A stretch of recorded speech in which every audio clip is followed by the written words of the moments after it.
کبھی سوچا ہے ہم نماز پڑھنا چاہتے ہیں مگر دل نہیں مانتا، قرآن کھولنا چاہتے ہیں مگر وقت نہیں ملتا؟ یہ سب کیوں؟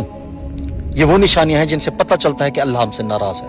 سب سے پہلی نشانی یہ ہے کہ انسان سے نماز کی توفیق چھین لی جاتی ہے۔ دوسری نشانی یہ ہے کہ انسان حرام تعلقات میں مبتلا ہو جاتا ہے۔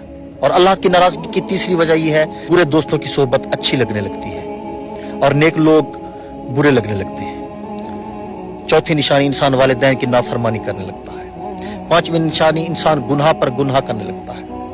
چھٹی نشانی جب انسان فضول کاموں میں وقت گزارنے لگے اور عبادت کے لیے وقت نہ بچے، جب قرآن کی تلاوت چھوٹ جائے اور اللہ سے رابطہ ٹوٹ جائے، جب برائی کو برائی نہ سمجھی جائے تو دل پر مہر لگ جاتی ہے، اور جب توبہ اور استغفار کی توفیق نہ رہے تو سمجھ لو رب کی ناراضگی اپنی انتہا پر ہے۔ لیکن اگر آج دل میں ایک لمحے کے لیے بھی یہ خیال آئے کہ میں بدلنا چاہتا ہوں تو سمجھ لو ابھی بھی دار توبہ کھلا ہے، واپس لوٹ آؤ۔